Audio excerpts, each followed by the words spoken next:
Alright, what's up guys? I'm Spencer Bunny, the creative director here at Red Shark Digital, and we've recently launched a website that we have a lot of SVG animations on, and I know that's been a trend for a while, but it's kind of coming back in a more clean and concise way, used in a different way than what we would normally see, like starting when it first came around back in 2014, 2015. So you're probably wondering what SVG even means and what it stands for and why you should care about it. If you're in the web space, what SVG stands for is Scalable Vector Graphics. And if you're actually in the web space, you understand how vectors work versus how pixels work, and vectors are actually mathematical lines. So depending on what size the image is and what size the graphic becomes, the numbers change within inside the equations that create the lines and strokes and fill that go along with it. So essentially what we're going to do now is I'm going to show you a site that we're working on for a hardwood flooring company. It's going to show show their logo and a couple of page titles we used. Then we create strokes within Illustrator, create SVGs with strokes, and when we land on those pages, or as we scroll through parallax through the site, you see the animations begin to draw themselves. They draw the stroke around the shape that we've given. The video is actually going to be split up into two parts. Know what you're thinking, it's going to be super long, but it's not. It's really great content, okay? Our developer, Nick, is going to take the SVG that I export from Illustrator, I create from this company's logo file, and he's going to show you how he takes it and create through CSS and JavaScript, creates the animation that you're going to see as we scroll right through here. So without further ado, Mike, can you catch my screen? So if you see here, we see this company, the name of this company is Triton. It's actually on our demo servers now, so it's not live for everyone. Be on the lookout because it will be there soon.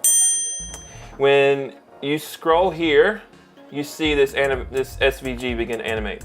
So as we go back down, it's going to already be there. Let's refresh really quick. See how it's just animating there. So what's happening is CSS is drawing a stroke, and Nick's going to explain that a little bit further as how you determine that. But what we need to give them as a designer is we need to give the developers the correct file, the correct those outlines they're after. So right here we see where it goes to Triton, shows the Triton. We also have, if we click on an internal page, as you land, SVG draws the title. I'll refresh one more time so you can see that. So that's what we're doing. These are SVGs, so Scalable Vector Graphics. We already talked about that. And Nick's going to explain how they're animated. I'm just going to show you how we actually prepare them. So let's hop over here into Illustrator. This is Triton's logo. It's a very clean logo. The company's very clean. They're very professional. They deal in the luxury market, so their logo matches that. All right, so we've opened up another document in Illustrator, and we're gonna just draw this Triton logo really quickly, okay? So we're gonna start with our ellipse tool.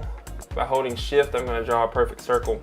So if you're familiar with Illustrator, you may or may not be, we can go more in depth on that. Leave it in the comments below if you want more Illustrator tutorials. We can do that if you need to, but right now I'm just gonna assume you have a working knowledge.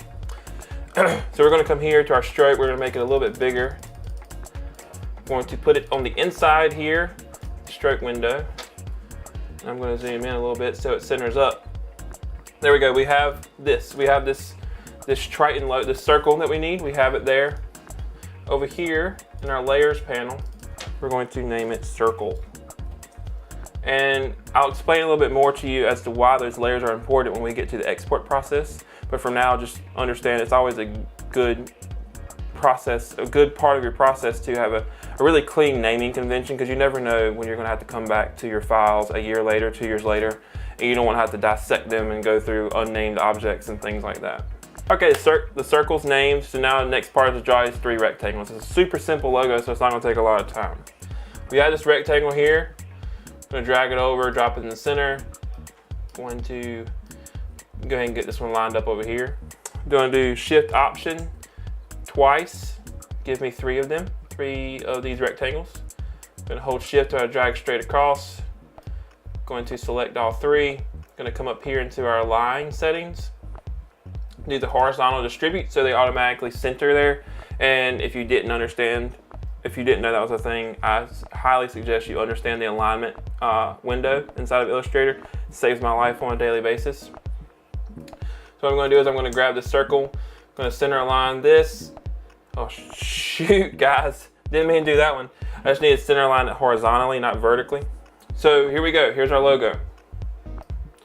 Yep, perfect. That is our logo. It's not exactly perfect. The lines aren't exactly the correct length and things like that. However, for demonstration purposes, it's close enough. So with that being said, I'm going to come in here. I'm going to rename each of these child layers as the number that they are inside of the rectangle layer. Okay. There we go. So we have circle, we have rectangle. All right, so our next step is we're going to export this as SVG. And remember, SVG stands for Scalable Vector Graphics. Mike, can you put something in the video so it's like right here, Scalable Vector Graphics, like make it have like a rainbow or fireworks or something, like pew pew, Scalable Vector Graphics. He's got it. So what we're going to do is we're going to go to File, Export, Export As, and we are going to select SVG. I'm going to name this as Triton Logo. If you're familiar, and if you're not familiar with Illustrator, you're probably worried about all this white space here. If you are familiar with Illustrator, you understand that as you export things, it's only going to export the object and its bounds.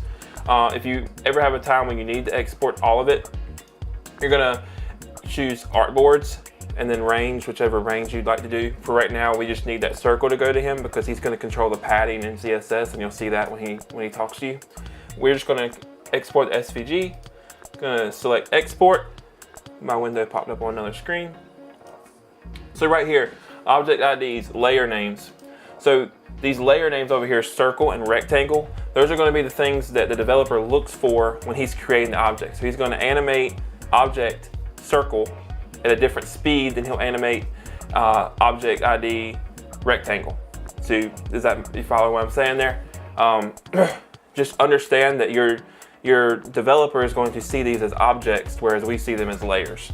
So with that, we're going to leave it responsive so it scales. I'll show you that back on the Triton site in a moment. And we're going to minify it so it's always the smallest size that it can be. You can click show code if you'd like to see what it looks like. This is your code of how the SVG appears. These are the numbers and lines I was speaking with you about with vectors. So we're just going to click OK. It's going to export it to my desktop, and I'm going to send it over to Nick, and then he will speak with you about how we actually animate that and show you the process of starting with a static SVG and making it actually animate on scroll and on load.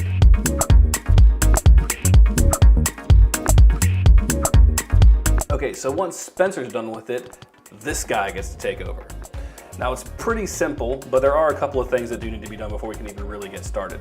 First thing to do is to clean it up a little bit, because what Spencer often gives us is gonna be a little messy. It's not his fault, don't blame him.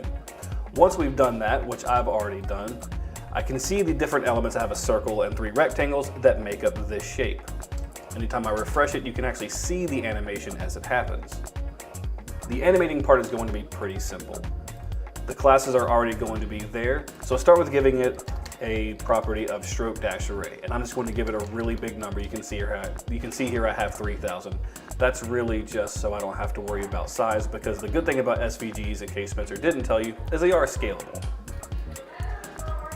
Stroke-offset, that's another thing you don't really have to worry about. I'm just going to put it as 0. And then you have Moz animation, WebKit animation. That's just for the defaults, because there's, a lot of different browsers out there. I set the time to approximately 3 seconds, which is going to say over 3 seconds, it's going to go from 0 to that 3,000 mark. I assign that to the dash keyframe, which I do right here, WebKit keyframes dash. My starting point is going to be 3,000, and it's going to go to 0, because you're technically doing it backwards. It's weird, I know. And that gives us the result of the animation. All right, guys, so there you have it, SVG animation. And one more time, SVG stands for Scalable Vector Graphics. Put it right here, Mike. Right here. All right, so make sure you leave a comment down below on what other processes you would like to understand further and why we do what we do. It's like a tutorial type deal. And don't forget to smash that like button right here. Mike, which side is it, left or right? Below. Don't forget to smash that like button below. Click subscribe and click our ring the bell for post notifications so you can stay up to date on all the content we're producing. Don't forget to follow us on our other social media channels at Red Shark Digital. We'll see you next time.